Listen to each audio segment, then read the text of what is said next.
Hello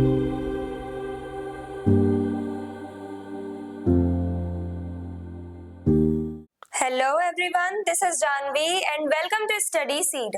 आज हम class 10 geography chapter 4 का टॉपिक 5 पढ़ेंगे, that is non food crops.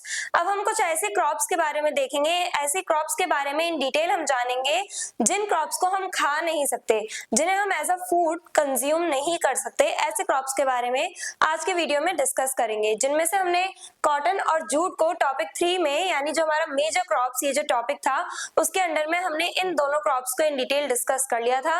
इन्हें हम आज रफली देखेंगे और साथ ही साथ हम एक नई क्रॉप के बारे में जानेंगे, दैट इज रबर। इसके बारे में हम इन डिटेल आज की वीडियो में पढ़ेंगे। ये ऐसी क्रॉप्स हैं जिन्हें हम खा नहीं सकते, जिन्हें हम फूड के तौर पे यूज नहीं कर सकते, तो इसलिए ये नॉन फूड क्रॉप्स कहलाई जाती हैं।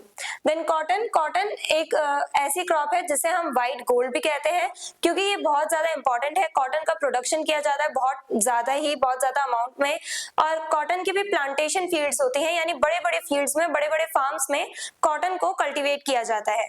कॉटन को as a raw material use किया जाता है इंडस्ट्रीज में टेक्सटाइल्स बनाने के लिए।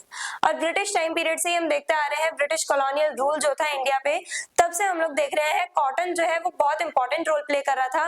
ब्रिटिशर्स भी ज्यादातर कॉटन जो है उसे लेकर के जाते थे ब्रिटेन में, और वहां पे मैन्युफैक्चरिंग करने के बाद, टेक्सटाइल्स बनने के बाद जो फिनिश्ड गुड्स होते थे, जो फिनिश्ड टेक्सटाइल्स हुआ करते थे, वो ब्रिटिशर्स इंडियन मार्केट में लाके सेल किया करते थे। तो ये जो कॉटन है उसे हम व्हाइट गोल्ड भी कहते हैं, यानी ये बहुत ज्यादा इंपॉर्टेंट है हमारे लिए, तभी हम इसे गोल्ड के साथ एसोसिएट कर रहे हैं। कंडीशंस कौन सी चाहिए होती है? हाई टेम्परेचर चाहिए होता है हमें कॉटन कल्टीवेशन के लिए, साथ ही साथ लाइट रेनफॉल चाहिए होती है, 50 to 80 सेंटीमीटर तक की रेनफॉल हमें चाहिए होती है। ब्लैक सॉइल बेस्ट रहती है कॉटन प्रोडक्शन के लिए, कॉटन कल्टीवेशन के लिए। स्टेट्स कहाँ कहाँ पे कॉटन कल्टीवेट की जाती है? महाराष्ट्र, गुजरात, तेलंगाना, आंध्र प्रदेश, पंजाब एंड हरियाणा, यहाँ पे कॉटन का कल्टीवेशन किया जाता है। देन जूट, जूट जो है उसे गोल्डन फाइबर कहा जाता है बिकॉज ऑफ इट्स कलर। और जूट के लिए कौन सी कंडीशंस हमें चाहिए होती है? जूट कल्टीवेशन के लिए हॉट एंड ह्यूमिड क्लाइमेट होना चाहिए, यानी वार्म क्लाइमेट होना चाहिए। ह्यूमिड यानी ह्यूमिडिटी ज्यादा होनी चाहिए, मॉइस्चर कंटेंट प्रेजेंट होना चाहिए एयर में। देन हाई रेनफॉल की हमें नीड होती है, मोर देन 150 सेंटीमीटर, 150 सेंटीमीटर से ज्यादा हमें रेनफॉल चाहिए होती है जूट कल्टीवेशन के लिए। और एलुवियल सॉइल बेस्ट रहेगी अगर हमें जूट कल्टीवेट करना है, अच्छे से हमें अगर जूट का कल्टीवेशन करना है तो उसके लिए एलुवियल सॉइल बेस्ट रहेगी। कहाँ कहाँ पे प्रोडक्शन होता है, कहाँ कहाँ पे कल्टीवेशन होता है जूट का? West Bengal, and West Bengal is the largest producer of jute in India. और बिहार, असम, उड़ीसा, मेघालय, यहाँ भी इन स्टेट्स में भी जो जूट है उसे कल्टीवेट किया जाता है। रबर, अब रबर जो है it is an industrial crop used for tyres, footwears etcetera.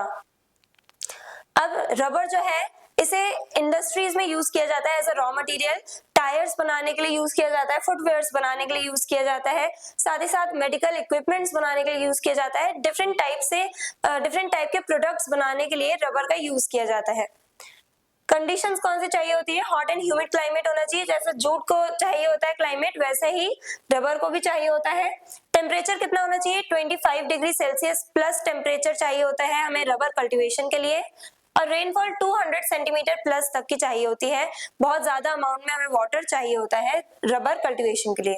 Grows well in tropical regions, tropical region में बहुत अच्छे से रबर जो है वो ग्रो करती है। रबर जो है वो क्रॉप्स जो है, रबर क्रॉप्स वो अच्छे से ग्रो कर पाती है ट्रॉपिकल रीजन में बिकॉज ऑफ इट्स क्लाइमेट। और ट्रॉपिकल और सब ट्रॉपिकल दोनों रीजन हमें इंडिया में देखने को मिलते हैं। स्टेट्स, केरला लार्जेस्ट प्रोड्यूसर है रबर का, केरला से सबसे ज्यादा जो रबर है उसे प्रोड्यूस किया जाता है, कल्टीवेट किया जाता है केरला में। तमिलनाडु, कर्नाटक, अंडमान एंड निकोबार आइलैंड्स, यहाँ भी हमें रबर कल्टीवेशन देखने को मिलती है। तो आज की वीडियो में हमने 3 मेन अपनी क्रॉप्स देखी, नॉन फूड क्रॉप्स देखी, जिन्हें हम खा नहीं सकते। कॉटन जिसे व्हाइट गोल्ड भी कहा जाता है, जूट जिसे हम लोग गोल्डन फाइबर भी कहते हैं, और रबर जिसका हम as a raw material different products बनाने के लिए इंडस्ट्रीज में जिसे यूज करते हैं। तो रबर हमने आज नई क्रॉप देखी, बाकी कॉटन और जूट को तो हमने पहले भी डिस्कस कर रखा था। I hope everything is clear. I hope ये non food crops in detail आपको समझ में आई है, इनके लिए कैसे कंडीशंस चाहिए होती हैं, क्या रिक्वायरमेंट्स होती है, वो सब आपको क्लियर है। और अगर आपको इस चैप्टर के डिटेल नोट्स चाहिए तो हमारी वेबसाइट studyseed.net पर विजिट करें, लिंक डिस्क्रिप्शन बॉक्स में दिया गया है। मिलते हैं नेक्स्ट वीडियो में नेक्स्ट टॉपिक के साथ। Stay curious, stay consistent. Thank you very much.